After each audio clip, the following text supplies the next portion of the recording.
Good evening investors. मैं स्वप्निल आदमने आपका आज इस इन्वेस्टर मीट में हार्दिक स्वागत करता हूं। Thanks for joining this session and thanks for attending this session. हम 2 मिनट राह देखेंगे सो दैट आज बहुत सारे इन्वेस्टर जुड़ने वाले हैं। टॉपिक भी बहुत इंटरेस्टिंग टॉपिक है।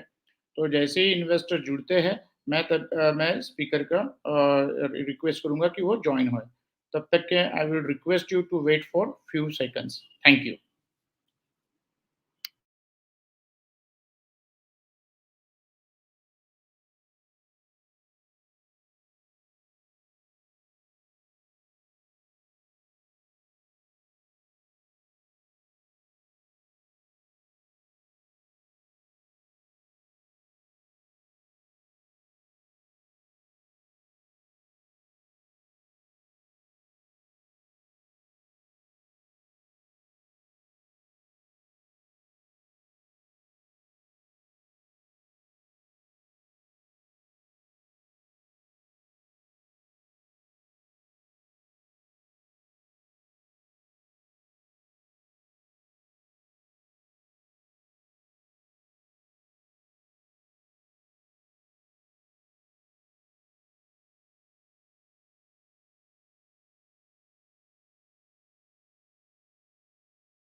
Yeah, hello and good evening everybody. आज के वेबिनार में आप सबका वेलकम करता हूँ। थैंक यू सो मच आज के वेबिनार में जुड़ने के लिए। आई नो आप ये 50 मिनट्स में जो आप यहाँ पे देने वाले हो 50 मिनट में बहुत कुछ कर सकते थे, but you decided to spend it here, उसके लिए तहे दिल से शुक्रिया। आई होप कि इस 50 मिनट्स में जो आपने मुझे अ, देने का सोचा है, उस पे मैं आपको अच्छा रिटर्न दे सकूँ, कुछ बता सकूँ, कुछ सिखा सकूँ जो आप आपके इन्वेस्टमेंट में इम्प्लीमेंट करो और जो आपको वेल्थ क्रिएट करने में मदद करे। और एक चीज़ बोलना चाहूँगा प्रेज़ेंटेशन शुरू करने से पहले कि अब आपने डिसाइड किया ही है कि आज की शाम 50 मिनट आप मुझे देने वाले हैं, तो I request full focus.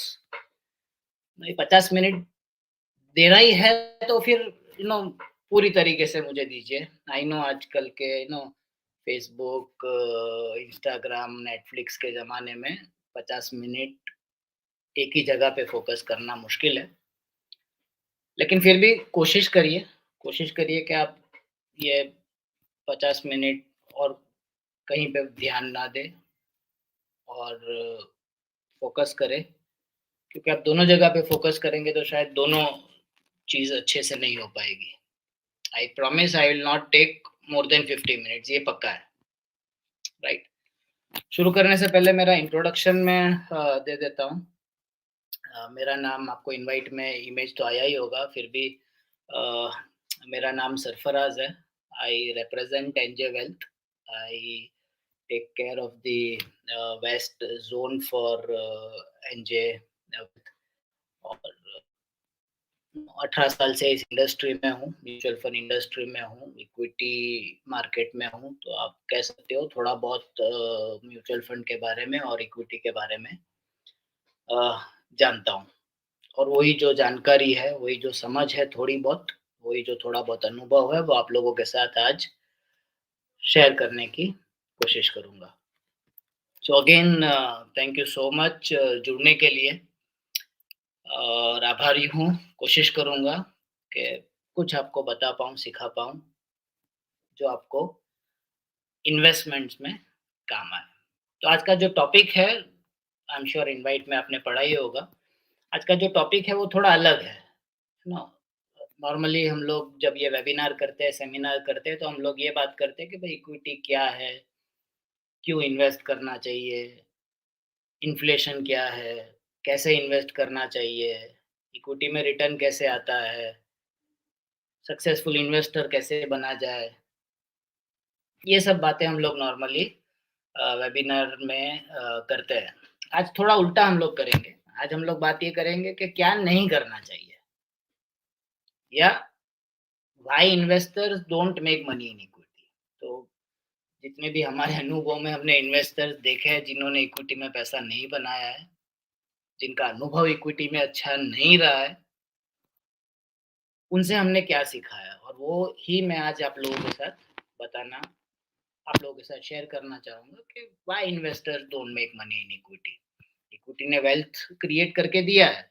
No, मुझे बताने की ज़रूरत नहीं है, रिपीट करने की ज़रूरत नहीं है। 100 का सेंसेक्स आज 57,000 है, 58,000 है, 60,000 है। तो 100 का 60,000 मतलब 1 लाख का 6 करोड़ हो गया। अगर 1 लाख किसी ने 1979 में इन्वेस्ट किया होता तो आज 6 करोड़ हो गया होता। सो पैसा बना है, पैसा बना है, उसमें कोई डाउट नहीं है। लेकिन मतलब सेंसेक्स ने रिटर्न दिया है उसमें कोई डाउट नहीं है, लेकिन इन्वेस्टर्स ने पैसा क्यों नहीं बनाया या जो इन्वेस्टर्स ने पैसा नहीं बनाया उन्होंने क्या गलती करी, वो हम लोग आज बात करेंगे। Right, so why investors don't make money in equity. Right, so पहला रीजन जो हमें लगता है, जो मुझे लगता है why people don't make money in equities, they don't try to understand equity. Equity को एक क्या चीज है, एक नॉर्मल इन्वेस्टमेंट ही समझते हैं या इक्विटी को या शेयर बाजार को सट्टा समझते हैं। काफी लोग उसको जुगार बोलते हैं, काफी लोग गैम्बलिंग बोलते हैं, ज्यादातर लोग इसको सट्टा बोलते हैं या काफी लोग इसको गैम्बलिंग के साथ कंपेयर करते हैं कि भाई लग गया तो लग गया, नहीं लगा तो गया। That is how they invest in equity. Right, so ये पहला रीजन है और फंडामेंटल रीजन है why people don't make money in equity. Because अगर आप जिस चीज में इन्वेस्ट कर रहे हो उसको समझोगे ही नहीं वो क्या है, तो उसमें पैसा कैसे बनेगा। और सिर्फ इन्वेस्टमेंट में नहीं, किसी भी चीज में, कोई भी चीज अगर आप कर रहे हो, वो क्या है वही नहीं समझोगे, तो वो चीज आपको फायदा कैसे देगी। वो चीज आपको फायदा दे ही नहीं सकती है। So first fundamental reason why people don't make money in equity is because they don't understand equity. उनको इक्विटी जुगाड़ लगता है, गैम्बलिंग लगता है, सट्टा लगता है। मैं थोड़ा इक्विटी क्या है आपको समझाने की कोशिश करूंगा, so that you have a clear understanding of equity और उस अंडरस्टैंडिंग के साथ आप अगली बार जब भी इक्विटी में इन्वेस्ट करो तो करें। राइट, और वो अंडरस्टैंडिंग ये है कि इक्विटी को हम लोग काफी बार शेयर्स बोलते हैं। तो मैंने एल का शेयर लिया, मैंने रिलायंस का शेयर लिया, ये शेयर बोलते हैं ना, ये एक्चुअली शेयर बोलते हैं उस वजह से लोगों को इक्विटी या शेयर ठीक से समझ में नहीं आता, बिकॉज वो एक इंग्लिश शब्द है। Share is an English English word. अगर आप इसको अपनी भाषा में ट्रांसलेट करोगे, हिंदी में या गुजराती में या मराठी में या कोई भी लैंग्वेज में इसको ट्रांसलेट करोगे, तो शेयर का मतलब होता है हिस्सा। तो जब आप एल का शेयर ले रहे हो, आप एल का हिस्सा ले रहे हो। जब आप रिलायंस का शेयर ले रहे हो, आप रिलायंस का हिस्सा ले रहे हो। बेसिकली मैं कहने की कोशिश ये कर रहा हूँ कि investing in shares means buying हिस्सा इन अ कंपनी। आप सट्टा नहीं लगा रहे हो, आप गैम्बल नहीं कर रहे हो, आप एक्चुअली एक बिजनेस में हिस्सेदार बन रहे हो। तो जब आप इक्विटी में इन्वेस्ट कर रहे हो, आप एक्चुअली एक बिजनेस के भागीदार बन रहे हो। आपकी और मेरी क्षमता नहीं है कि बाइक बना के बेचे। लेकिन अगर आपको लगता है कि इंडिया में आने वाले समय में बहुत बाइक बिक सकती है, बट आप बाइक का बिजनेस नहीं कर सकते हो, लेकिन आप हीरो के हिस्सेदार बन सकते हो उसका शेयर खरीद के। शेयर मतलब हिस्सा, हिस्सा खरीद के। आप अपना बैंक शुरू नहीं कर सकते हो, लेकिन आप एचडीएफसी बैंक के हिस्सेदार बन सकते हो। आप अपनी आपको टेक्नोलॉजी के बारे में, आईटी के बारे में कुछ नहीं पता, कोडिंग के बारे में कुछ नहीं पता, सॉफ्टवेयर के बारे में कुछ नहीं पता, लेकिन आप इन्फोसिस के हिस्सेदार बन सकते हो। आप आपकी ऑयल रिफाइनरी नहीं खोल सकते हो, लेकिन आप रिलायंस के हिस्सेदार बन सकते हो। राइट, बेसिकली मैं कहने की कोशिश ये कर रहा हूँ कि अगर इक्विटी से पैसा बनाना है, तो पहली चीज जो हमको करनी पड़ेगी वो ये है कि इक्विटी को अच्छे से समझना पड़ेगा। इक्विटी जिसको हम लोग शेयर शेयर शेयर बोलते हैं, शेयर को अगर हम अपनी भाषा में ट्रांसलेट करेंगे तो हिस्सा होता है। जब हम इक्विटी में इन्वेस्ट कर रहे हैं, हम किसी बिजनेस में हिस्सेदार बन रहे हैं, भागीदार बन रहे हैं। वो बिजनेस का प्रॉफिट जैसे बढ़ेगा, उसके हिस्से का भाव, मतलब शेयर का भाव, शेयर बोलना ही बंद कर दो ना, सिर्फ हिस्सा ही बोलो ना आज के बाद, शेयर बोलना ही बंद कर दो। हिस्से का भाव बढ़ेगा या गिरेगा? मुनाफा अगर बढ़ेगा तो हिस्से का भाव बढ़ेगा, मुनाफा अगर गिरेगा तो हिस्से का भाव गिरेगा। राइट, तो जब आप इक्विटी में इन्वेस्ट कर रहे हो, आप बिजनेस में भागीदार बन रहे हो। और जब मैं बोलता हूँ प्रॉफिट जब बढ़ता है, वैल्यू ऑफ बिजनेस बढ़ता है, वो सिर्फ मैं बोल नहीं रहा हूँ, डेटा है जो प्रूव करता है कि सिर्फ प्रॉफिट, सिर्फ मुनाफा ही बिजनेसेस के वैल्यू को बढ़ाता है या शेयर के प्राइस को बढ़ाता है। उसका सिर्फ एक ही उदाहरण दूंगा, जैसा मैंने बोला, मैं सिर्फ 50 मिनट्स आपके लूंगा तो बहुत सारी चीजें बता सकता हूँ, लेकिन इंपॉर्टेंट इंपॉर्टेंट चीजें ही बताऊंगा। तो ये एक मेरे ख्याल से ग्राफ, परफेक्ट ग्राफ है जो ये प्रूव करता है कि प्रॉफिट्स बढ़ेगा तो प्राइस बढ़ेगा। राइट, ये सेंसेक्स का एग्जांपल है। सेंसेक्स जनवरी 1991 में तकरीबन 982 का था। मतलब आप मोटा-मोटी मान लो ना कि 1000 का तो सेंसेक्स था। जनवरी 1991 में सेंसेक्स 1000 का था। और तब जो सेंसेक्स की 30 कंपनियां थी, उसका मुनाफा था 60। अब ये थोड़ा टेक्निकल है, इसको ईपीएस बोलते हैं, अर्निंग पर शेयर, और मुझे टेक्निकल आज बात करनी नहीं है। अब ये मान के चलो ना कि सेंसेक्स की 30 कंपनियां मिला के एक हिस्से पे 60 रुपया कमा रही थी, या ऐसा मान लो कि उनका मुनाफा 60 रुपए का था, 60 रुपए का था, 60 करोड़ का था, जो मानना हो मान लीजिए, डजंट मैटर। 60 लाख का था, डजंट मैटर। पॉइंट इज के सेंसेक्स 1000 का था और मुनाफा 60 का था। अब इन इन 30 सालों में, 30-31 सालों में हुआ क्या? मुनाफा 60 का 2144 हो गया। इन 30 सालों में सेंसेक्स की 30 कंपनियों का मुनाफा बढ़ा, इन्फोसिस का मुनाफा बढ़ा, रिलायंस का मुनाफा बढ़ा, हीरो का मुनाफा बढ़ा, एचडीएफसी बैंक का मुनाफा बढ़ा, सबका मुनाफा बढ़ा। तो ऑटोमेटिकली सेंसेक्स की 30 कंपनियों का एवरेज मुनाफा बढ़ा। कितना बढ़ा?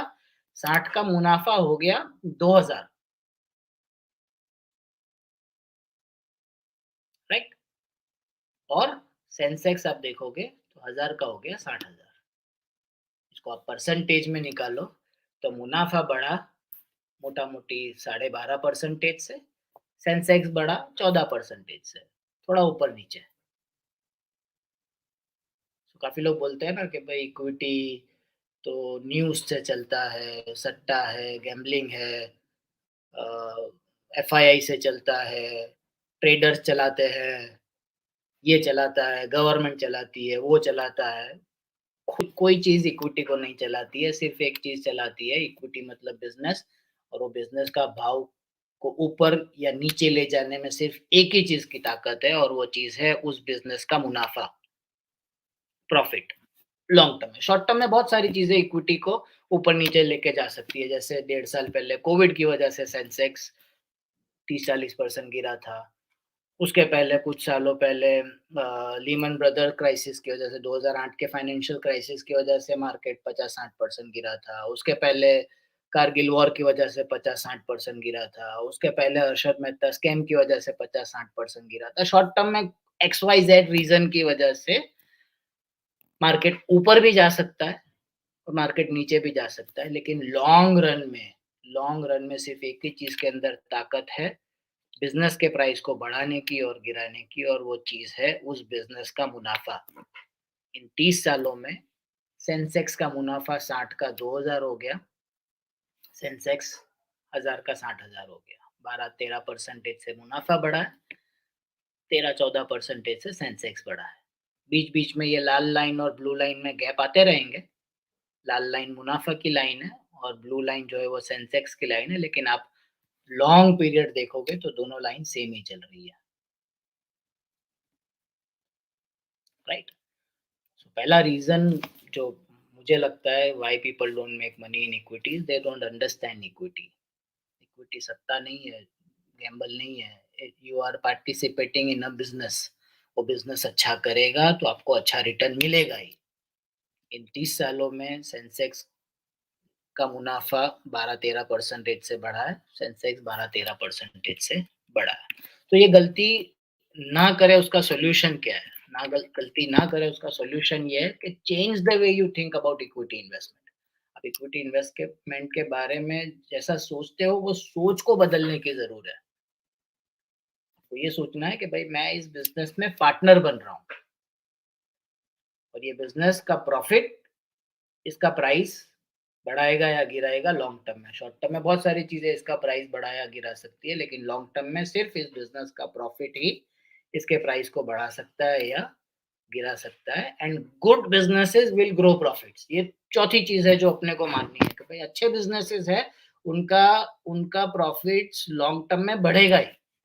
शॉर्ट टर्म में बिजनेसेस में ऊपर नीचे हो सकता है, अच्छा समय बुरा समय आ सकता है, तेजी मंदी आ सकती है, लेकिन अच्छे बिजनेसेस होंगे वो अपना प्रॉफिट्स लॉन्ग टर्म में बढ़ाएंगे, राइट। सो ये पहला रीजन है जो हमको लगता है why people don't make money in equity is basically they don't understand equity properly, right. आप जब इक्विटी में इन्वेस्ट कर रहे हो आप एक बिजनेस के हिस्सेदार बन रहे हो। प्रॉफिट बढ़ेगा तो प्राइस बढ़ेगा। जो सोच से हम लोग इक्विटी में इन्वेस्ट करते हैं वो सोच को बदलनी पड़ेगी। आप एक बिजनेस में पार्टनर बन रहे हो, हिस्सेदार बन रहे हो, मुनाफा बढ़ेगा तो प्राइस बढ़ेगा। आगे बढ़ते हैं, सेकंड रीजन की तरफ जाते हैं, why people don't make money in equity, and that reason is they invest for short term, right. अब शॉर्ट टर्म लॉन्ग टर्म की कोई बड़ी भाषा नहीं है। काफी लोग बोलते हैं इक्विटी में के इक्विटी में लॉन्ग टर्म के लिए इन्वेस्ट करना चाहिए। अब सब अलग अलग लोगों का लॉन्ग टर्म अलग अलग होता है। किसी के लिए 10 बजे लेके 3 बजे बेचना लॉन्ग टर्म होता है, और मैंने 5 घंटा रखा, है ना? क्योंकि उसके लिए तो वो लॉन्ग टर्म है, क्योंकि उसके सामने किसी ने 10 बजे लेके 10:30 बजे बेचा। तो उसको लगता है मैंने तो 5 घंटा रखा यार, मैं लॉन्ग टर्म हूँ। किसी के लिए मंडे को लेके फ्राइडे को बेचना लॉन्ग टर्म होता है, यू नो? कोई परिभाषा नहीं है लॉन्ग टर्म की। सो वो 5 दिन वाला 5 घंटे से लॉन्ग टर्म है, 5 घंटे के कंपैरिज़न में लॉन्ग टर्म है। कोई बोलता है मैंने 5 महीना रखा, तो 5 महीने वाला 5 दिन वाले के सामने लॉन्ग टर्म है। कोई बोलता है मैंने 5 साल रखा, तो 5 साल वाला 5 महीने के सामने लॉन्ग टर्म है। सो कोई परिभाषा नहीं है, बट बेसिकली अगर आप शॉर्ट टर्म के लिए इन्वेस्ट करोगे, तो आप इक्विटी में कभी पैसा नहीं बनाओगे, ये श्योर है। अगर शॉर्ट टर्म के लिए इन्वेस्ट करोगे, तो इक्विटी डेफिनिटली सट्टा है या गैम्बल है, तो इक्विटी इन्वेस्टमेंट नहीं है।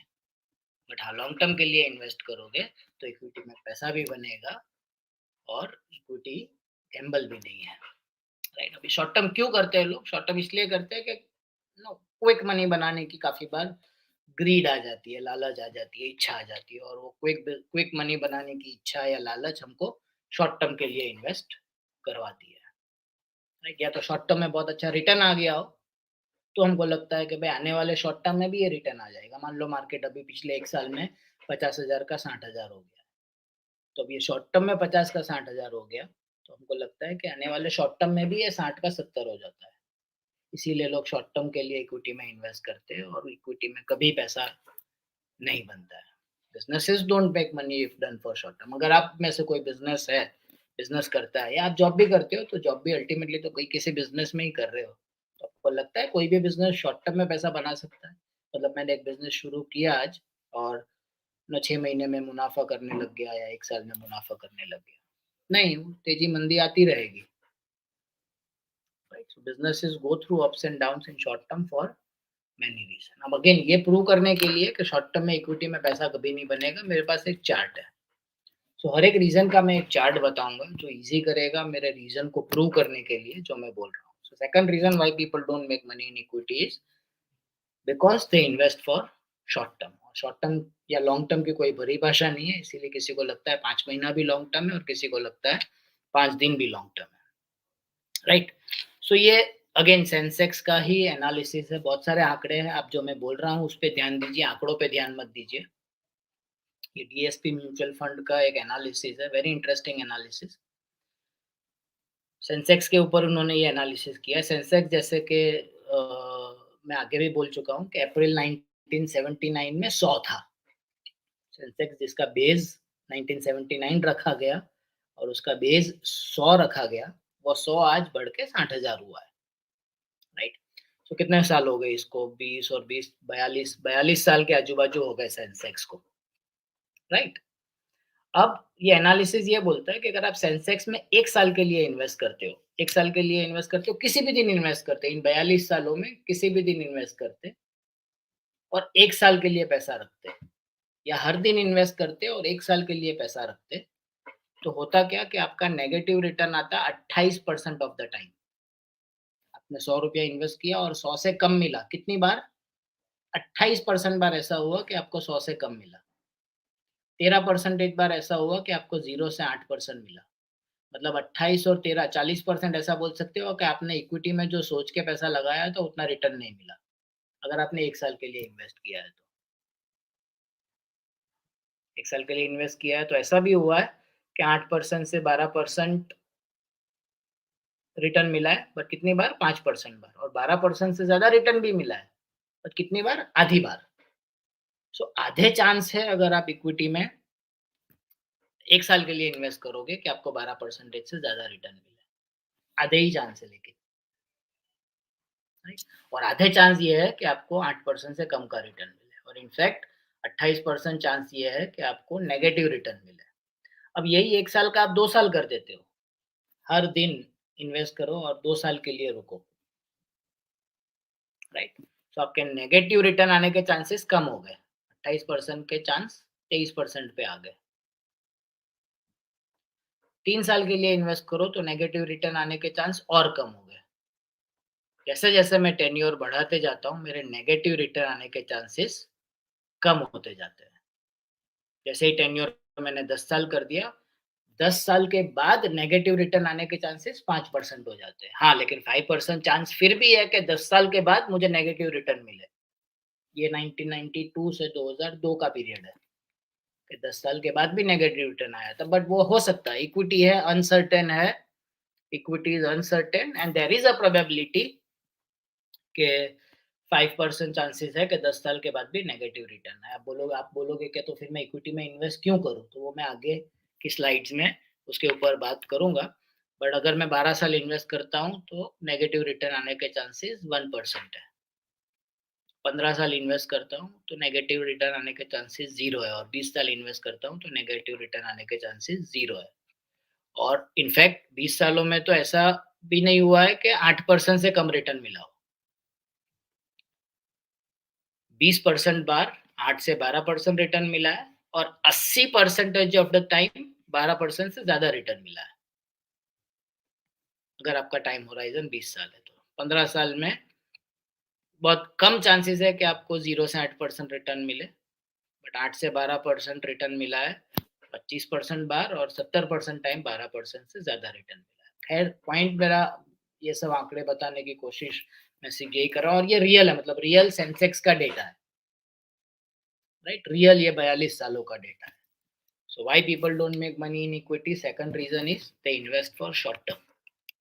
शॉर्ट टर्म में इन्वेस्ट करोगे तो वो गैम्बल ही है, बट लॉन्ग टर्म में इन्वेस्ट करोगे, आप एक बिजनेस में हिस्सेदार बन रहे हो. प्रोबेबिलिटी ये बोलती है, अगेन प्रोबेबिलिटी है, कोई गारंटी नहीं है.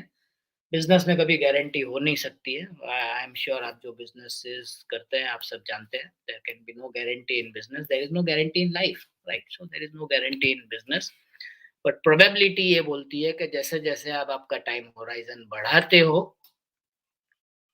आपका positive return higher positive return आने के चांसेस बढ़ते जाते हैं।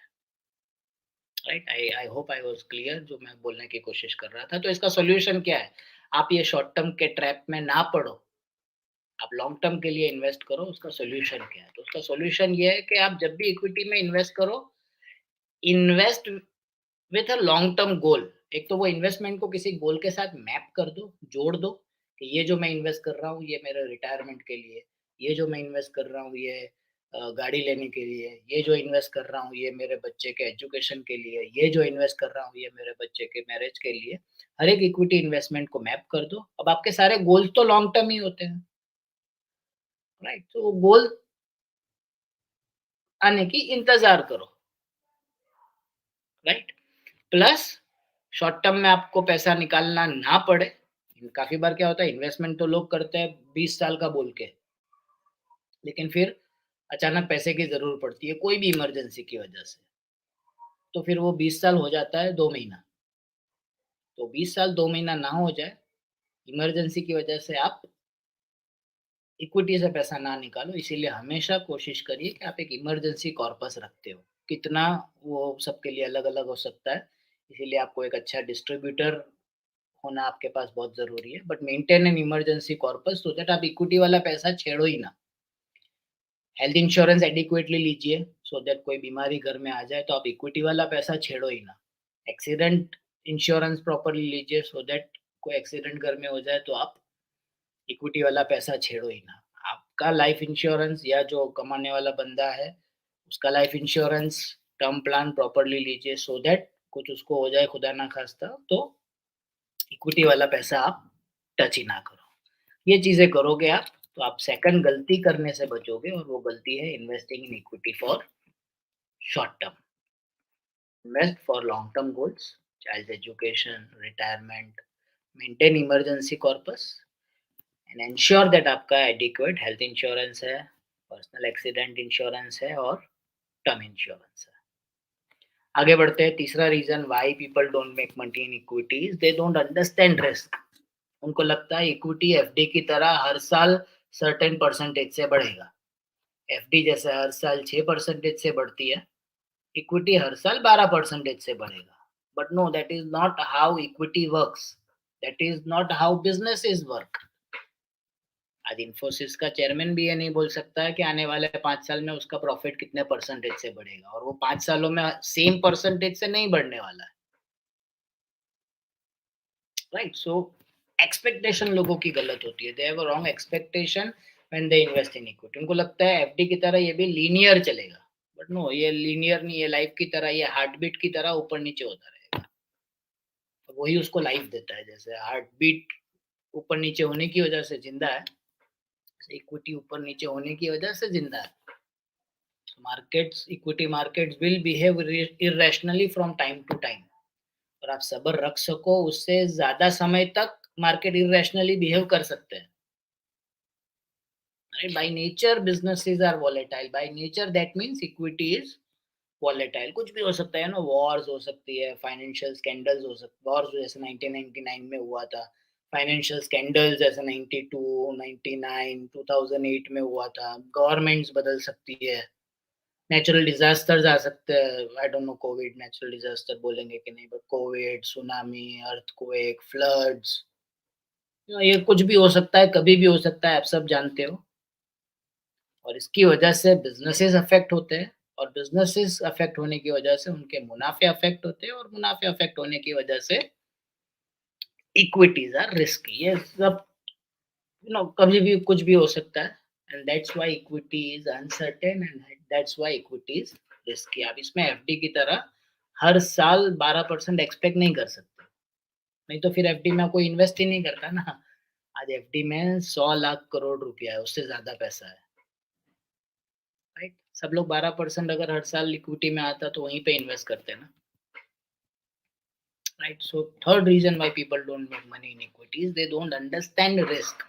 Equity by nature is volatile, but वो रिस्क को आप मैनेज कर सकते हो, right? So this is how equity के पिछले 20 सालों का रिटर्न आया है, हर साल का रिटर्न है, राइट? सो ये 2000 के साल में -20 था, 2001 में -17 था, 2002 में 3.5% था, फिर 2003 में 72% आया। राइट, सो कभी 72% आया किसी साल 80% आया, किसी साल 30% आया, किसी साल -50 भी आया है, किसी साल -25 भी आया है। ये देखो ना, ये हार्ट बीट ही है ना आपका। Right, so that is how it by nature equity is volatile. Right, so ये 2000 से 2020 का जर्नी है, बट इसको मैं 40 साल भी कर दूं तो ऐसा ही निकलेगा ये, ऊपर नीचे। ये लीनियर एफडी की तरह हर साल फिक्स रिटर्न नहीं देगा। तो third reason why people don't make money in equities, they don't understand risk. So जैसा मैंने बोला, काफी बार ऐसा हुआ है कि मार्केट 30% या 30% से ज्यादा फॉल हुआ है। मतलब आपने जो इन्वेस्ट किया 100 रुपया, वो 100 रुपया 70 हो गया, 70 भी नहीं, 60 भी हो गया है काफी बार। राइट, या तो 100 इन्वेस्ट किया था, 200 हो गया, फिर 200 फिर 140 हो गया, या 120 हो गया, या 110 हो गया, या 100 भी हो गया है। राइट, कितनी बार हुआ है? बहुत बार हुआ है। So by nature equity is volatile, uncertain and risky. इसको कैसे मैनेज किया जाता है मैं आगे बात करता हूँ।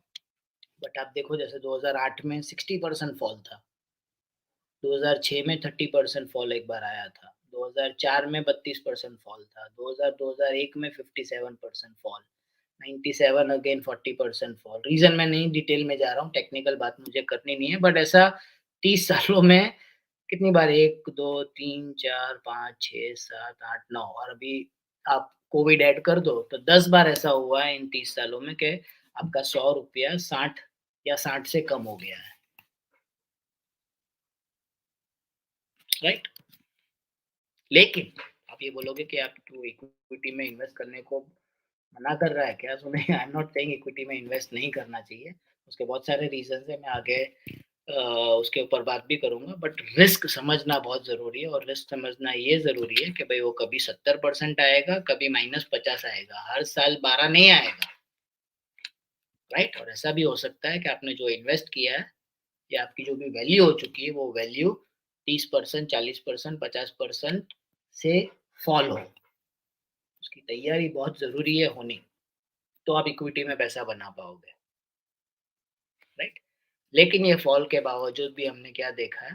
फॉल के बावजूद भी हमने ये देखा है कि भाई सेंसेक्स इन फॉल्स के बावजूद इतनी सारी चीज़ें हुई है, कितनी हुई है ये, 1, 2, 3, 4, ये क्या 25-50 नेगेटिव न्यूज़ पिछले 25 सालों में आए हैं। लेकिन अगर आप ये सबको हटा दो तो क्या दिखता है? यहाँ से जाके सेंसेक्स यहाँ गया है। लॉन्ग टर्म में तो बढ़ा ही है, बट ये 20, 30, 40% के फॉल सहन करने पड़ेंगे। Equity by nature is volatile, uncertain and risky. Right, so इसका सॉल्यूशन क्या है? सॉल्यूशन ये है, या so why people don't make money in equity, third reason is they don't understand risk. उनको लगता है हर साल ही 12 आएगा। नहीं, हर साल 12 नहीं आएगा, कभी 80 आएगा, कभी -25 आएगा।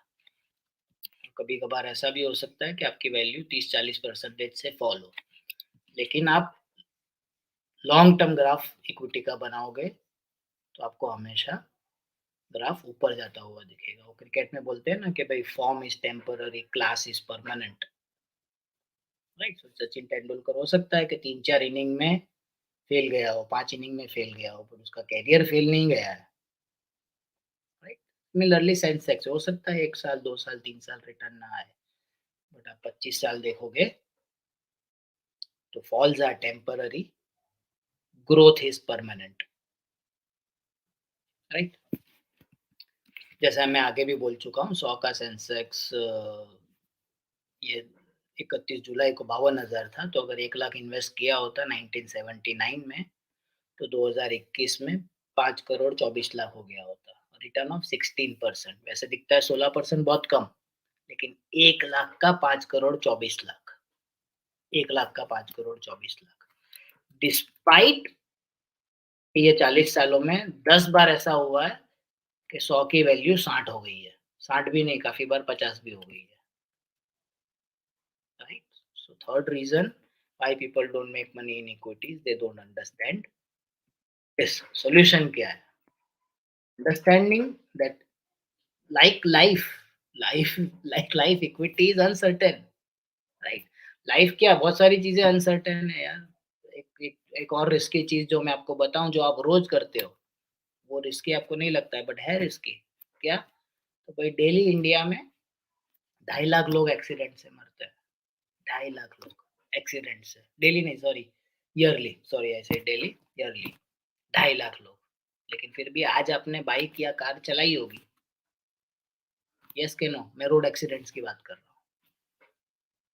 चलाई है, आपने वो रिस्क लिया है, क्यों? क्योंकि आप वो रिस्क, एक तो उसके बगैर चलेगा नहीं, उसके बगैर लाइफ बहुत स्लो हो जाएगी, पॉइंट नंबर 1। पॉइंट नंबर 2, वो रिस्क आप मैनेज करना सीख चुके हो।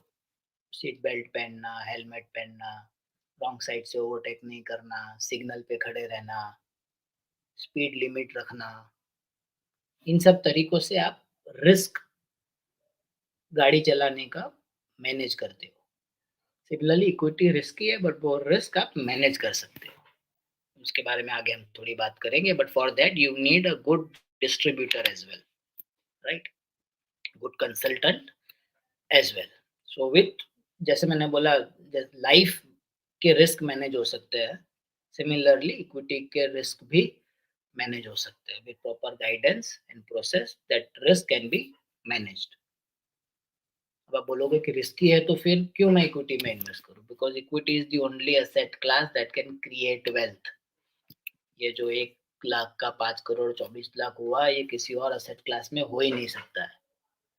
सो डिस्पाइट ऑफ रिस्क, आपको ये रिस्क लेना चाहिए। जैसे रोड एक्सीडेंट का रिस्क है, लेकिन आप फिर भी वो रिस्क लेते हो, बिकॉज उसके बगैर तो आपकी लाइफ बहुत स्लो हो जाएगी, कहीं भी जाना होगा वो बहुत स्लो हो जाएगा। तो आप फिर भी वो रिस्क लेते हो, बट वो रिस्क को मैनेज करते हो। सिमिलरली इक्विटी का रिस्क तो लेना ही पड़ेगा, but you can manage that risk because equity is the only asset class that can create wealth. Equity is the only asset class that can help you achieve your financial goals. मुझे नहीं लगता equity के बगैर आप आपके financial goals अच्छे से पूरे कर सकते हो। आपका रिटायरमेंट, आपका बच्चे का एजुकेशन, मैरिज या कोई भी दूसरा फाइनेंशियल गोल हो, आपके पोर्टफोलियो में इक्विटी के बगैर वो फाइनेंशियल गोल अचीव होना मुश्किल है। लाइफ में हमेशा याद रखना, short term pain is equal to long term gain. और सिर्फ इन्वेस्टमेंट में नहीं, लाइफ में बहुत जगह पे short term pain is equal to long term gain. Exercise की जो 40 मिनट 50 मिनट में एक्सरसाइज करता हूँ, वो 40 मिनट में मुझे काफ़ी बार चक्कर भी आ जाते हैं, काफ़ी बार मुझे वॉमिट भी होती है। वो शॉर्ट टर्म पेन है, और फिर भी वो पेन लेता हूँ मैं। क्यों? Because for a long term gain, for a healthy body, right? ऐसी बहुत सारी चीज़ें लाइफ में जो वहाँ पे आप शॉर्ट टर्म पेन सहन करते हो। आपको खाने के बाद किसी ने लड्डू दिए, आप 5 लड्डू आराम से खा सकते हो, लेकिन आप 1 ही खा के रुक जाते हो। That's a short term pain. क्यों? For a long term gain, कि भाई नहीं यार, ये मेरे लिए अनहेल्दी है, राइट? सो सिमिलरली इक्विटी, वो शॉर्ट टर्म पेन सहन करना ही पड़ेगा, तो ये आप लॉन्ग टर्म गेन पा पाओगे, तो ये आप आपके फाइनेंशियल गोल्स पूरे कर सकोगे, तो ये आप वेल्थ क्रिएट कर सकोगे, राइट? और एक चीज़ याद रखना बहुत ज़रूरी है, जो लोग अभी भी मानते नहीं नहीं इक्विटी तो बहुत रिस्की है।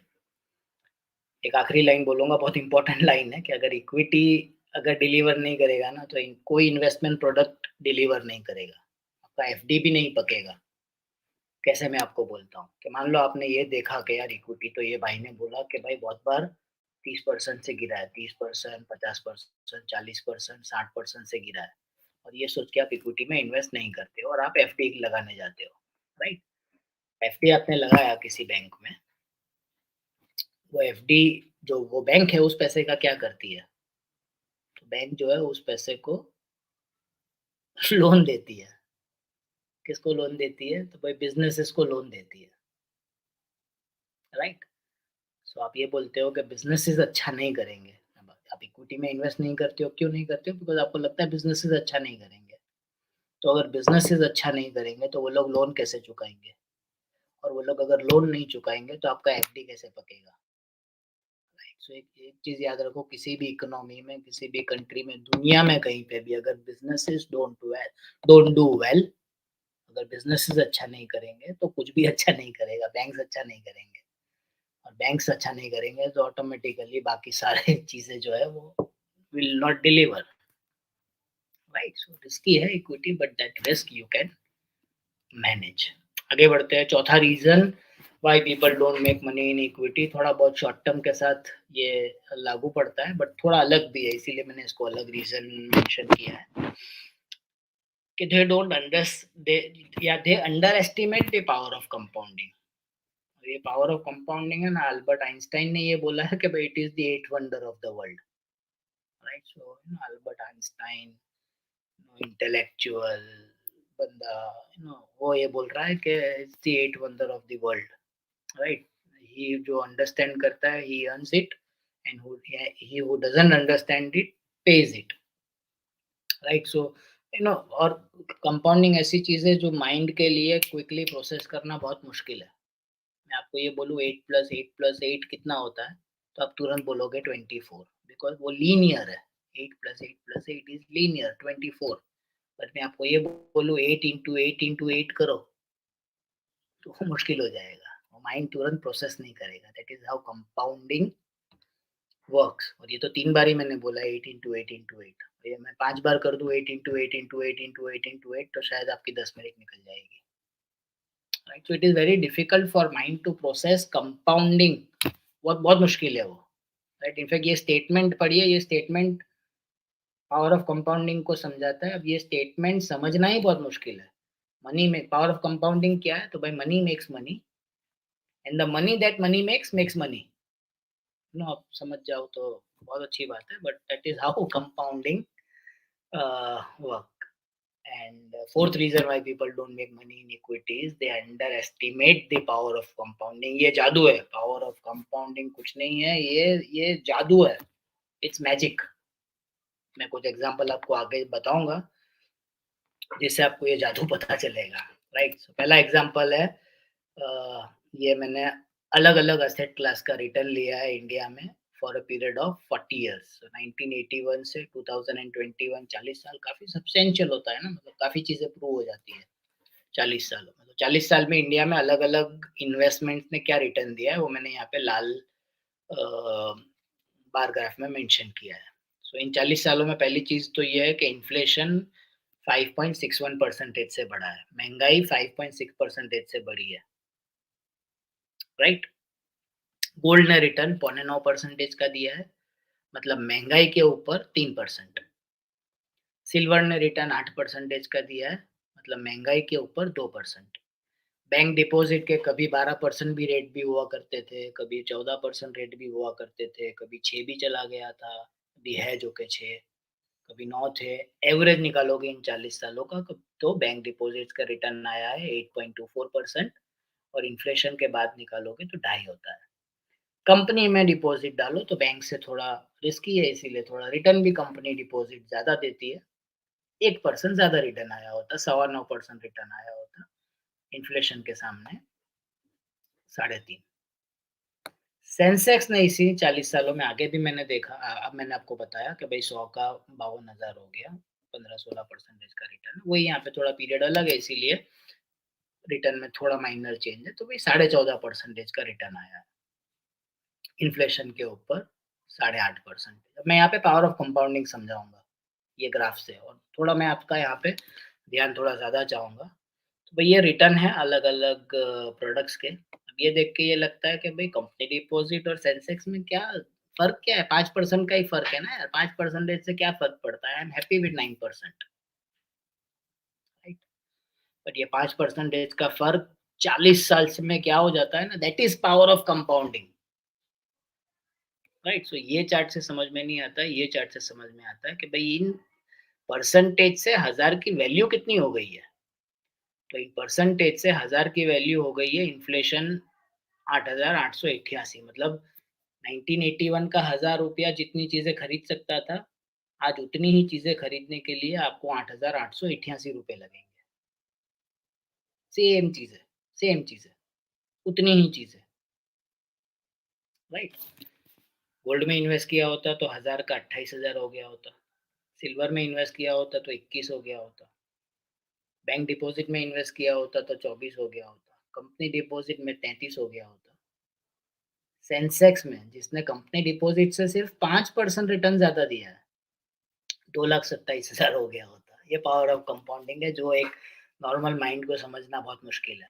5% रिटर्न में गैप है, बट वैल्यू में गैप कितना है? 10 9 टाइम्स, मोटा-मोटी 8 टाइम्स, सॉरी 8 टाइम्स, राइट? और क्यों इक्विटी में इन्वेस्ट करना चाहिए, दो इट इज़ रिस्की, वो भी मैं यही चार्ट से समझाने की कोशिश करूँगा कि मान लो आपके पास ₹1000 थे इन 1981, राइट? ये ₹1000 में मान लो मैं कोई चीज़ लेता हूँ, let's say let's say a, let's say cycle, right? तो भाई 1981 में साइकिल ₹1000 की मिलती थी, just for example, right?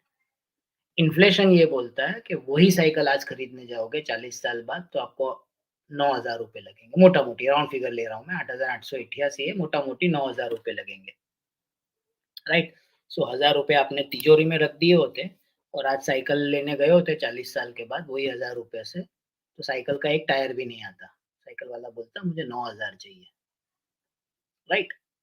But अगर आपने तिजोरी में नहीं, आपने गोल्ड में इन्वेस्ट किए होते, तो आप वो ₹1000 बढ़ के हो गए होंगे 28,000 और अब आप साइकिल लेने गए होते तो आपको 3 साइकिलें मिलती। आपको कितनी साइकिलें मिलती? क्योंकि एक साइकिल 9000 की है, आपके पास 28,000 हो चुके हैं गोल्ड में इन्वेस्ट करके, आपको 3 साइकिल मिलती। सिल्वर में इन्वेस्ट करते तो आपको ढाई साइकिल मिलती। बैंक डिपॉज़िट में इन्वेस्ट करते तो अगेन 3 साइकिल मिलती। कंपनी डिपॉज़िट में इन्वेस्ट करते तो आपको 4 साइकिल मिलती। बट अगर आप सेंसेक्स में इन्वेस्ट करते हैं तो ये कितना टाइम्स है 9000 का 2,27,000 आई डोंट नो 50 पर नहीं 30 25 साइकिल्स मिलती मोटा-मोटी। That is power of compounding and that is power of equity. Equity आपके परचेजिंग पावर को बढ़ाता है, नहीं तो इन्वेस्ट करने का फ़ायदा ही क्या है यार? अगर आप ऐसी जगह पे इन्वेस्ट करते हो जहाँ पे 6% रिटर्न मिलता है और इन्फ्लेशन 6% से बढ़ता है, तो आपके पैसे की वैल्यू तो बढ़ा ही नहीं ना। इन्वेस्टमेंट करने का रीज़न क्या है, लॉजिक क्या है, वजह क्या है कि भई उस पैसे की खरीदने की शक्ति को बढ़ाना है। तो पैसे की खरीदने की शक्ति को सिर्फ़ इक्विटी बढ़ा सकता है और उसका ये 40 सालों का उदाहरण है। का ₹1000 तिजोरी में रखा होता तो गया होता, खत्म हो गया होता क्योंकि वो ₹1000 तब का और आज का 9000 सेम है।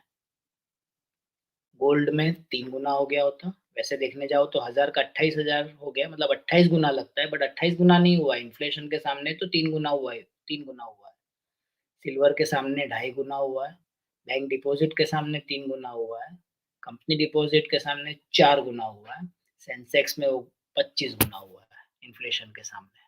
That is power of compounding, that is power of equity, दो रिस्की, दो अनसर्टेन, दो volatile, it is only equity जो आपके परचेज़िंग पावर को बढ़ा सकती है, पैसे के परचेज़िंग पावर को बढ़ा सकती है। आई होप मैं क्लियर कर पाया हूँ, ये बहुत इंपॉर्टेंट चार्ट है टू अंडरस्टैंड। और एक ये चार्ट है, इसको मैं फटाफट ही ले लूँगा, टाइम की समाप्ति पे आ रहे हैं हम लोग। सो ये और एक चीज़ है जो पावर ऑफ कंपाउंडिंग समझाती है कि भाई ₹15,000 आप इन्वेस्ट करते हो 15 साल के लिए और अगर आपको मान लो 15% रिटर्न मिलता है, मैं ये नहीं बोल रहा हूँ 15 ही मिलेगा बट मान लो 15% रिटर्न मिलता है, तो 1 करोड़ होता है। अब ये 15 रहने दो मैं सेम ही, कि आप 15,000 ही इन्वेस्ट करो और आपको 15% ही रिटर्न मिलता है। लेकिन 15 साल को अगर आप 30 साल कर देते हो तो 1 करोड़ का 2 करोड़ नहीं होता है, 10 करोड़ होता है। जबकि माइंड ये बोलता है कि अगर मैं 15 साल को 30 साल कर दूँ तो 1 करोड़ का 2 करोड़ होना चाहिए। बट नहीं 1 करोड़ का 2 नहीं होता है, 1 का 10 होता है। That is power of compounding, very difficult for mind to process, right? Warren Buffett दुनिया के फेमस इन्वेस्टर, उसका 90% वेल्थ उसके पिछले शायद 5 सालों में बना है। राइट, आप उसका वेल्थ देखो, आप तो 58 का जो था तब वो उसका 2.3 बिलियन का वेल्थ था और आज 88 का है वो, मतलब 30 साल हो गए उसका 85 बिलियन का नेटवर्थ। 85 2.3 85 का कितना परसेंटेज होता है? सो 95% वेल्थ उसने पिछले 30 सालों में बनाया है, right? So, power of compounding. Fourth reason why people don't make money in equities, they don't understand the power of compounding. They underestimate actually the power of compounding. Solution क्या है? Start early, give time to your investment. Map your equity investment with your long term goals. जितना भी long term goal है, जितना भी पैसा चाहिए, जल्दी शुरू करोगे तो छोटे अमाउंट से because of power of compounding आप वो गोल अचीव कर पाओगे। Invest regularly for long periods of time. Time in the market is most important factor in wealth creation. आगे बढ़ते हैं। Fifth reason why people don't make money in equity. यहाँ से और 2 रीजन है, मैं कवर करूंगा, लेकिन वो छोटे रीजन है। Fifth reason why people don't make money in equities, they invest on tips and flavours. किसी दोस्त ने बोल दिया ये शेयर खरीद ले, किसी पान खाने गए थे, पान खाने खाते खाते किसी 2 लोगों को बात करते सुना ये शेयर ले ले, तो ले लिया। टीवी में पढ़ा, न्यूज़पेपर में पढ़ा और शेयर खरीद लिया। कभी पैसा नहीं बनेगा इक्विटी में। Equity investing requires specific skills. Equity investment बाकी प्रोफेशनल चीजों की तरह ही इसमें भी इन्वेस्ट करने के लिए नॉलेज चाहिए, एक्सपीरियंस चाहिए, इंफ्रास्ट्रक्चर चाहिए, टाइम चाहिए, जो बाकी सब सॉफ्टवेयर लिखने में के लिए चाहिए, जो साइकिल बनाने के लिए चाहिए, जो मारुति वाले को कार बनाने के लिए चाहिए, वही इक्विटी इन्वेस्टमेंट के लिए चाहिए। नॉलेज, अनुभव, इंफ्रास्ट्रक्चर और टाइम जो अपने पास नहीं होता है, बिकॉज़ अपना एक और प्रोफ़ेशन है जहाँ पे अपना नॉलेज, अपना एक्सपीरियंस, अपना इंफ्रास्ट्रक्चर, अपना टाइम चला जाता है। यहाँ पे भी वो चाहिए, तो दोनों जगह कैसे हो सकता है? नहीं हो सकता है। It's an experts job. और इसीलिए म्यूचुअल फंड्स, इक्विटी इन्वेस्टमेंट सही है, लेकिन इक्विटी से रिटर्न कमाना है, वेल्थ क्रिएशन करना है, तो म्यूचुअल फंड सही है, right? So fifth reason why people don't make money in equities, they invest on tips and flavours, right? So ये म्यूचुअल फंड का रिटर्न है, और मैंने कोई एक पर्टिकुलर स्कीम का रिटर्न नहीं लिया है, मैंने सारे स्कीम्स का एवरेज लिया है। तो अगर पिछले 15 साल की बात करें, तो अगर 25,000 रुपया हर महीना इन्वेस्ट किया होता, तो इक्विटी ने रिटर्न दिया है, 13% का रिटर्न है। 45 लाख का 1 करोड़ 32 लाख हो गया होता। लेकिन म्यूचुअल फंड्स ने, एवरेज ऑफ म्यूचुअल फंड, इसमें सबसे अच्छी स्कीम भी आ गई और सबसे नीचे वाली स्कीम भी आ गई, एवरेज ऑफ म्यूचुअल फंड्स ने सेंसेक्स से 3% ज्यादा रिटर्न दिया है। पावर ऑफ कंपाउंडिंग हम लोग देख चुके हैं। 3% का फर्क सीधा का सीधा 40 लाख का फर्क हो जाता है, right? So fifth reason why people don't make money in equities, they invest on tips and flavours. कभी पैसा नहीं बनेगा। इट्स एन एक्सपर्ट्स जॉब, जिसके लिए म्यूचुअल फंड्स है। सॉल्यूशन क्या है? Don't seek advice from friends, family, media etcetera. Don't do it yourself. Hire an expert, and that expert is mutual fund. Sixth reason why people don't make money in equities, they are not able to control emotion. Again ये छठा reason है, लेकिन मैं शायद इसको पहले के बाद ही रखता तो भी चलता, ये इतना इंपॉर्टेंट है। सो this is the second most important reason people don't make money in equity, and that is they are not able to control emotions. Human beings are emotional by nature, right? हम लोग कम बार rational होते हैं, ज्यादा बार emotional होते हैं। और जब पैसे की बात आती है तो सिर्फ 2 ही इमोशन होते हैं। मैंने यहाँ 3 लिखे हैं, बट एक्चुअली पैसे की जब बात आती है तो 2 ही इमोशंस लागू पड़ते हैं। एक होता है डर और एक होता है लालच। सो व्हेन इन्वेस्ट करते हैं लोग, जब रिटर्न्स आर हाई, पिछले 1 साल में अरे 50 का 60,000 हो गया मार्केट, इन्वेस्ट करो। वो क्या है? वो कुछ नहीं है, वो लालच है, ग्रीड है। फिर जब मार्केट गिर रहा होता है, जैसे कोविड के टाइम पे 45 का 40 हो गया, 40 का 35 हो गया, 35 का 30 हो गया, 30 का 27 हो गया, रिडीम करते हैं। क्यों? कि फ़ियर कि भाई 27 पे तो निकाल लो, नहीं तो ये तो ज़ीरो ही हो जाने वाला है Sensex. 2 he emotions, grid and fear, ये 2 को आप मैनेज कर सकते हो, ये 2 को अगर आप काबू कर सकते हो, तो इक्विटी से पैसा बनाओगे। और ये 2 काबू नहीं करने की वजह से छठा रीज़न है why people don't make money in equity.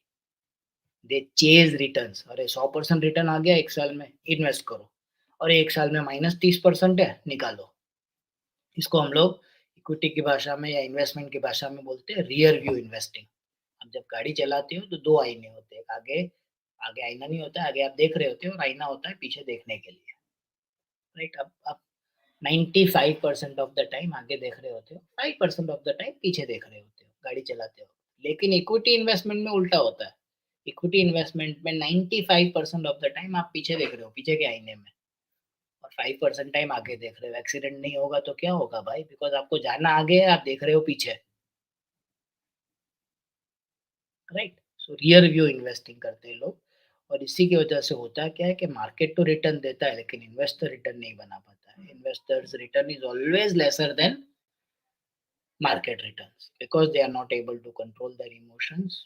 बढ़ रहा होता है तब इन्वेस्ट करते हैं। काफी लोग तो उधार लेके इन्वेस्ट करते हैं, काफी लोग गाड़ी पे उधार लेते हैं, काफी लोग घर पे उधार लेते हैं, बिजनेस का पैसा निकालते हैं, अपने खुद के बिजनेस का निकालते हैं और पैसा लगाते हैं कि भाई अभी 6 महीने में मेरे को पार्टी को चुकाना है, बट 6 महीने में तो यहाँ पे डबल हो जाएगा। ग्रीड, लालच। और वही दूसरा इमोशन उसके सामने अपोजिट है, दैट इज फियर। ये जो दो मैनेज कर पाया इक्विटी इन्वेस्टमेंट में पैसा कमा पाएगा। Otherwise sixth reason is why people don't make money, they are not able to control greed and fear। इसका सॉल्यूशन क्या है? सॉल्यूशन ये है कि एसेट एलोकेशन। एसेट एलोकेशन बहुत टेक्निकल शब्द है, योगा की तरह इन्वेस्टमेंट में भी आपने एसेट एलोकेशन बहुत बार सुना होगा। जैसे लोग अच्छी हेल्दी लाइफ के लिए लोग बोलते हैं ना, योगा कर, योगा कर, योगा कर, योगा कर। अब बोलने वाले लोग 100% है, किसी को भी पूछो तो बोलेगा योगा कर। करने वाले लोग कितने हैं? तो भाई 1%। सिमिलरली एसेट एलोकेशन है, इन्वेस्टमेंट क्या करूँ, इक्विटी में कितना लगाऊं, कब लगाऊं, कब निकालूं? Asset allocation, asset allocation. लेकिन एसेट एलोकेशन करना वो योगा की तरह ही है, बहुत मुश्किल है। Basically asset allocation is nothing but आप पहले से डिसाइड कर लो कि भाई मेरा पास 100 रुपया है तो कितना स्टॉक में जाएगा, कितना बॉन्ड्स में जाएगा, कितना रियल एस्टेट में जाएगा, कितना कैश में जाएगा। वो जो डिसाइड कर लिया उसको मेंटेन करो। मार्केट बढ़ रहा है तो भी वो परसेंटेज पे फिक्स रहो, मार्केट गिर रहा है तो भी वो परसेंटेज पे फिक्स रहो। परसेंटेज को मार्केट बढ़ रहा है तो लालच की वजह से चलो मैंने डिसाइड किया था ना म्यूचुअल फंड में या इक्विटी में 30% रहेगा, अभी तो बढ़ रहा है ना, चलो इसको 50 कर देता हूँ। तो फिर एसेट एलोकेशन का कोई मतलब नहीं। अगेन ये बहुत टेक्निकल नो टॉपिक है एसेट एलोकेशन इटसेल्फ पे मैं 50 मिनट एक अलग चैप्टर या अलग वेबिनार ले सकता हूँ। बट खैर, 6 reason why people don't make money in equities, they are not able to control their emotion। करने के लिए you need a fixed asset allocation। सो और एसेट एलोकेशन डिसाइड होता है बेस्ड ऑन योर रिस्क लेने की क्षमता और आपकी रिटर्न की requirement.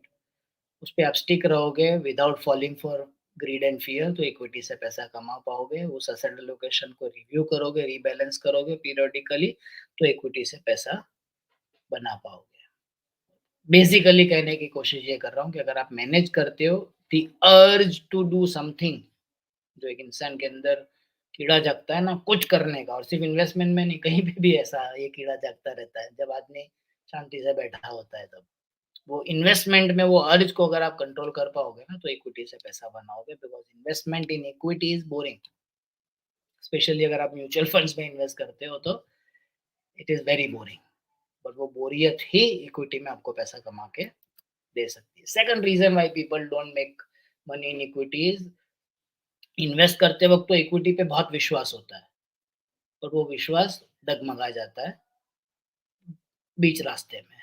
Seventh reason why people don't make money in equities because they lack conviction and patience. श्रद्धा एंड साईं बाबा के दो वर्ड्स, श्रद्धा एंड सबूरी।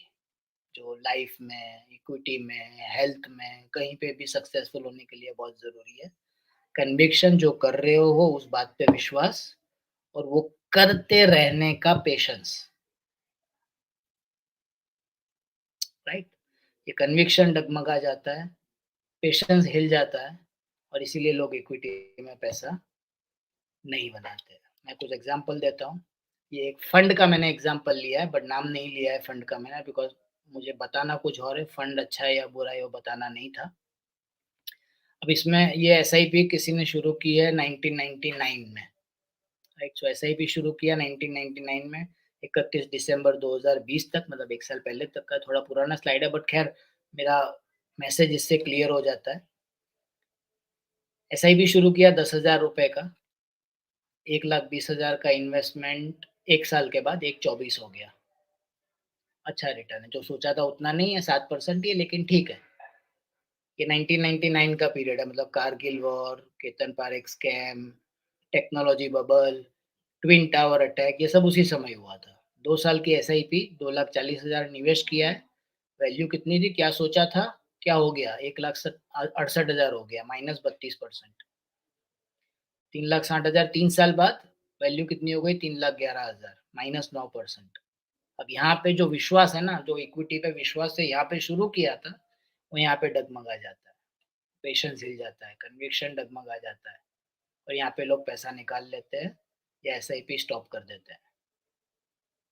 लेकिन वही एसआईपी आज 20 साल चालू रखी होती तो इन्वेस्टमेंट 24 लाख का हुआ होता और वैल्यू 1 करोड़ 82 लाख की होती। ज़्यादा रिटर्न नहीं है, 17% ही है। बट कंपाउंडिंग की वजह से इट इज़ 1 करोड़ 82 लैक्स।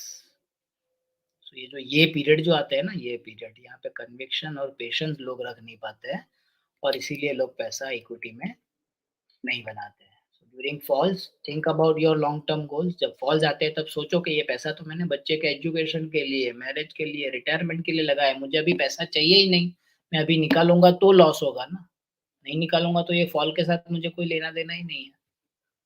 और क्या सोल्यूशन है पेशेंस बनाए रखने का? Don't pay attention to media. वो जो मार्केट वाली चैनल्स है ना, वो देखना ही बंद कर दो। Don't check valuation report on daily basis. मैंने कितना लगाया था, कितना हो गया, वो रोज देखते हैं लोग, उसका कोई मतलब नहीं है। सेंसेक्स को रोज देखना बंद कर दो, कोई मतलब नहीं है, कोई कोई वजह नहीं है। Understand that market volatility is normal और successful investor is equal to जो टाइम दे सकता है, जो डिसिप्लिन रख सकता है, पेशेंस रख सकता है और उसका कन्विक्शन बरकरार रहता है। Eighth reason why people don't make money in equity is they don't hire a good distributor. खुद करना चाहेंगे, खुद बिजनेसेस में इन्वेस्ट करेंगे, खुद इक्विटी में इन्वेस्ट करेंगे, खुद आईपीओ में इन्वेस्ट करेंगे। They will not make money in equity. You need a good distributor. जैसे मैंने बोला, टिप्स एंड फ्लेवर्स पे इन्वेस्टमेंट में रिटर्न नहीं आएगा, म्यूचुअल फंड जरूरी है। म्यूचुअल फंड में भी you need a very good distributor, एक प्रोफेशनल जो आपको समझे, आपके फाइनेंसिस को समझे, आपके गोल्स को समझे, आपके गोल्स को प्रायोरिटाइज करे, आपके इमोशंस को मैनेज करे।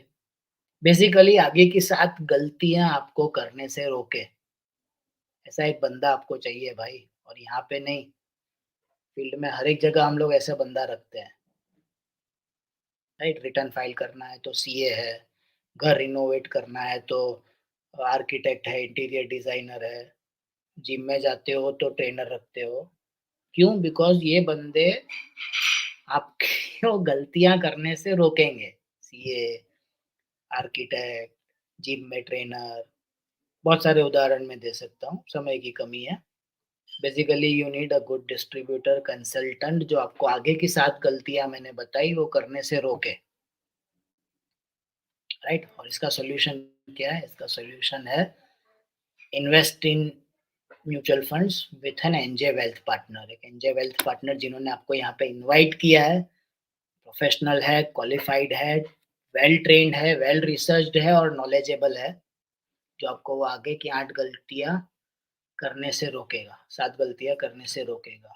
वो लोग जुड़े हुए हैं एक एक्सपीरियंस प्लेटफ़ॉर्म के साथ, एनजे वेल्थ के साथ, जो जो इंडिया का one of the biggest mutual fund distributor है, या आप बोल सकते हो is the biggest mutual fund platform in the country. 1,20,000 crore रुपया हम लोग मैनेज करते हैं।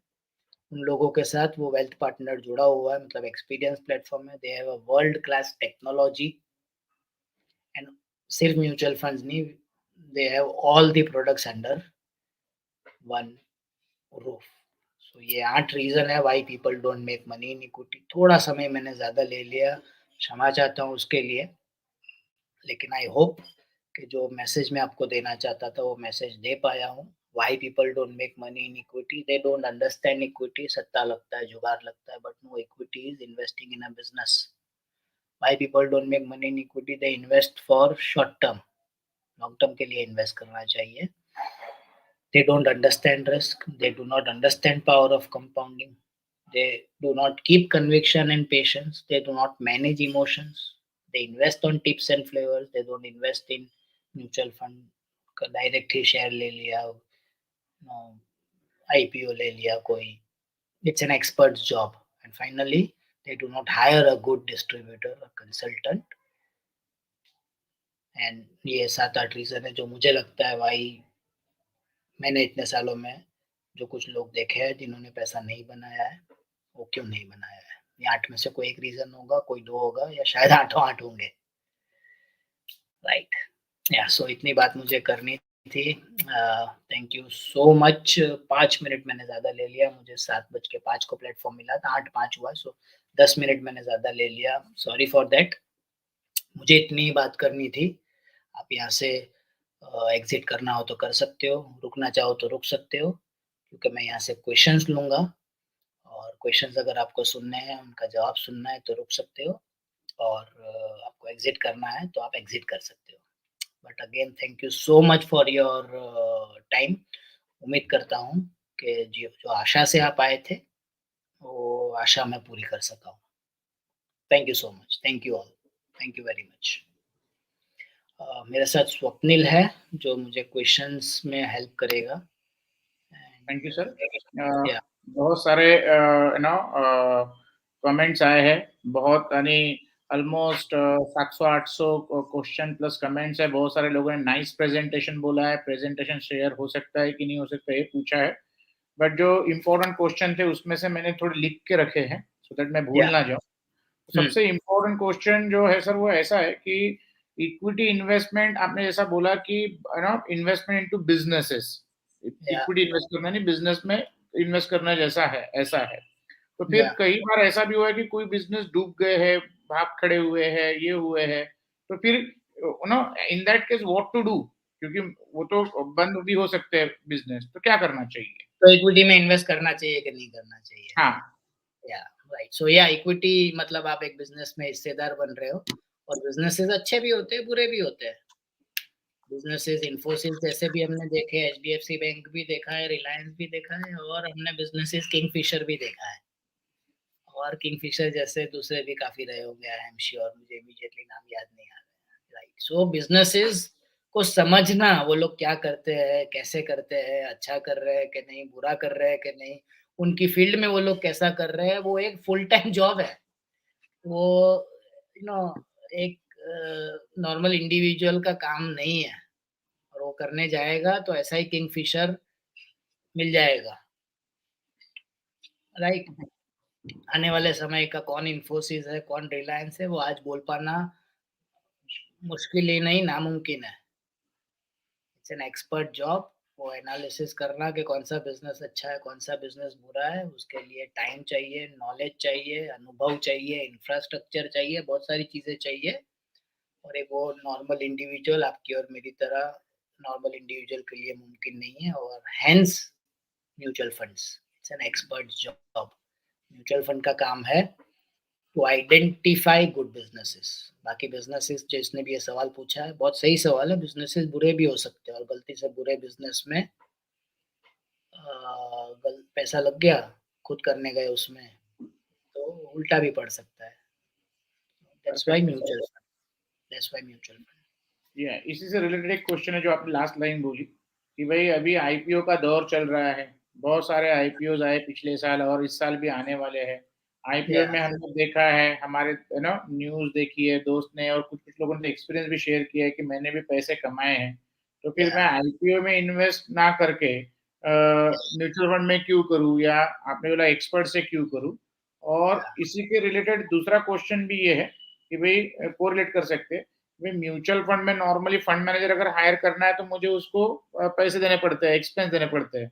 जबकि मैं डायरेक्ट इक्विटी में जाऊँ, तो हो सकता है मुझे खुद से ही मैं अपने लूँ तो मेरा ये कॉस्ट बच सकता है। तो फिर मैं उसमें क्यों ना करूँ? इनडायरेक्टली डायरेक्ट इक्विटी और आईपीओ का ये सवाल है। पहले आईपीओ वाला पॉइंट मैं ले लेता हूँ।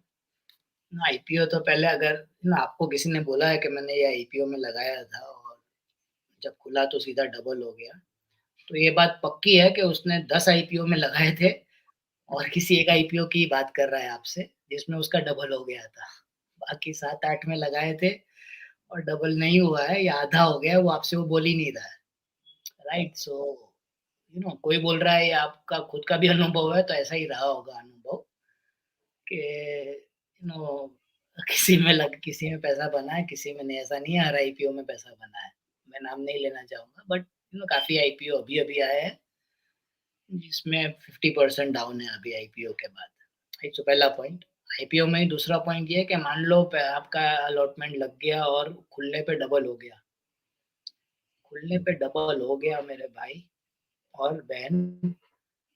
तो क्या वेल्थ क्रिएट किया आपने? आपको लॉट लगा था 14,400 का, कितना 14,400 हम्म, का ही लगता है ना लॉट स्वप्निल, कितने का लगता है? बरा- इतना का ही लगता है। और हम्म, खुलने पे डबल हो गया मतलब आपका पैसा हो गया 28,800। क्या कर लोगे मतलब वो 14,000 का 28,000 होने पे क्या कर लोगे? Right, it's not wealth creation. Wealth creation is 1 lakh का 5 करोड़ हो जाना,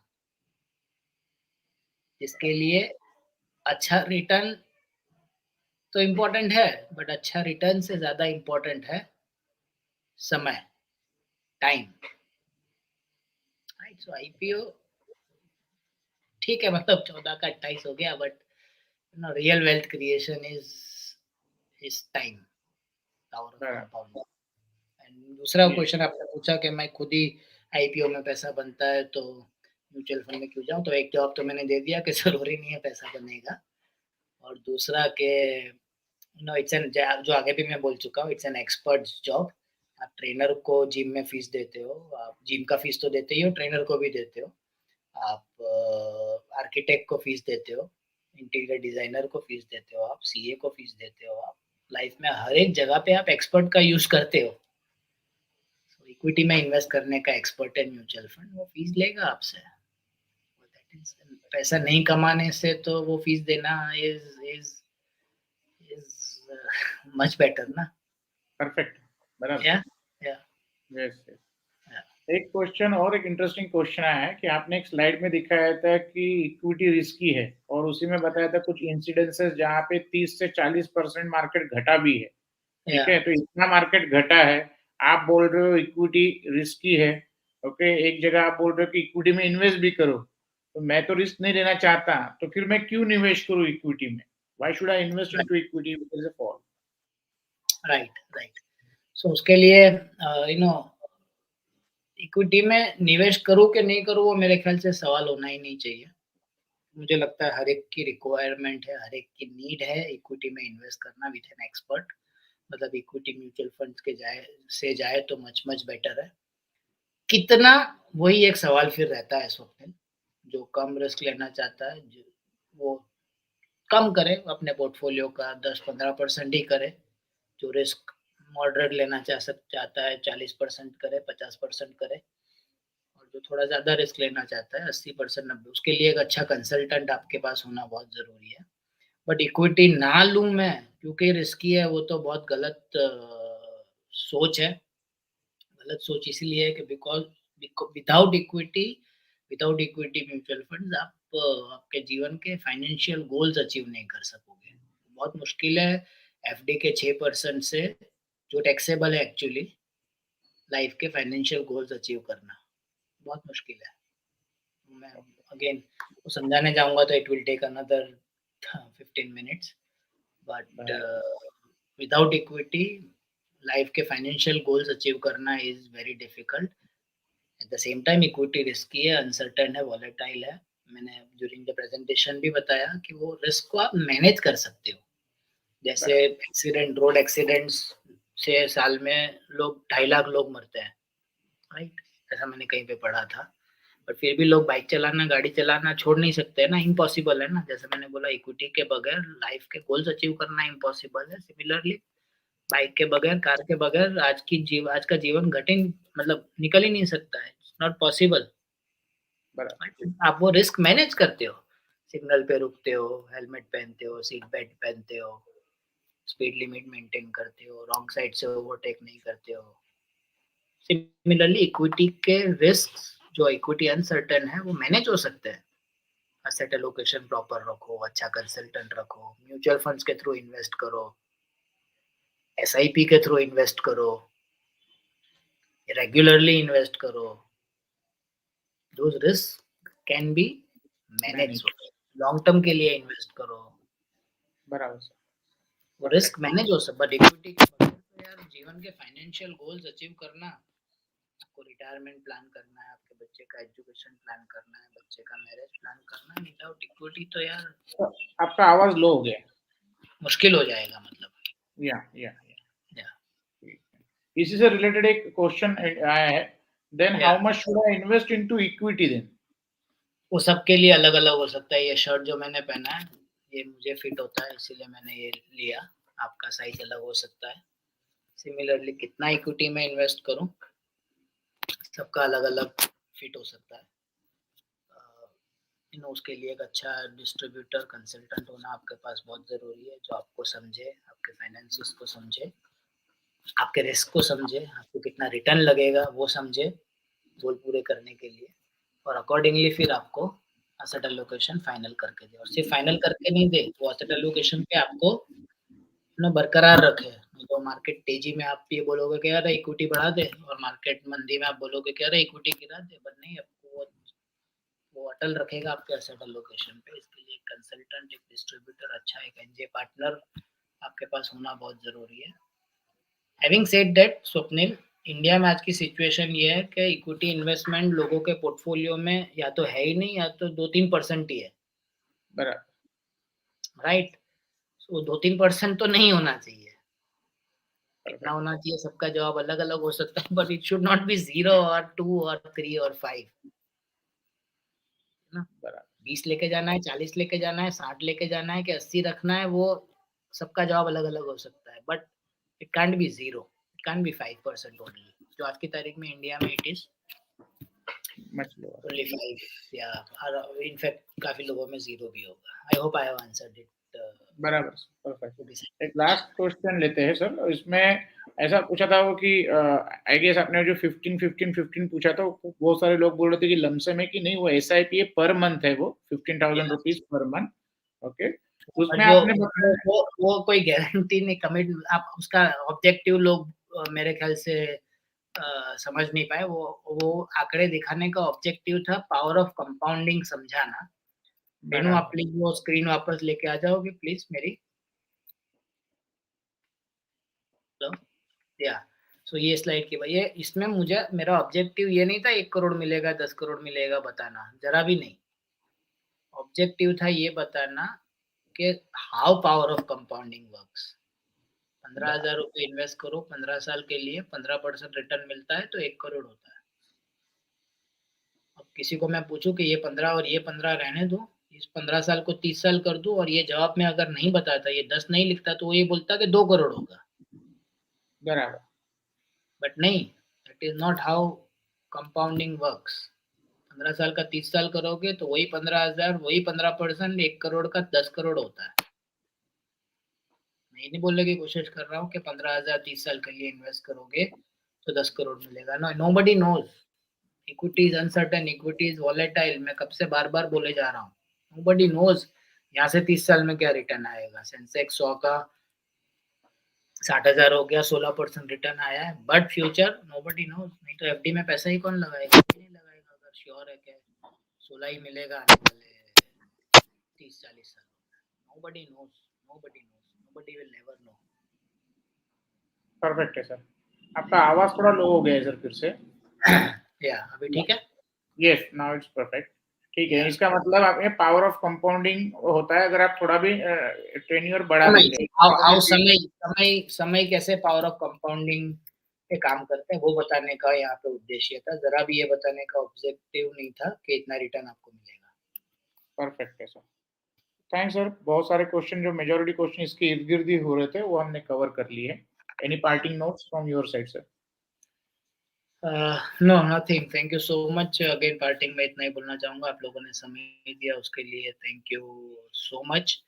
जो गलतियां मैंने बताई नहीं करने के, वो गलतियां से बचे, एंड इक्विटी में वेल्थ क्रिएट करें। Thank you so much for your time. Thank you all. Thank you. Thank you, participant. You can now log out the session. Thank you. Thank you, sir. So, bye.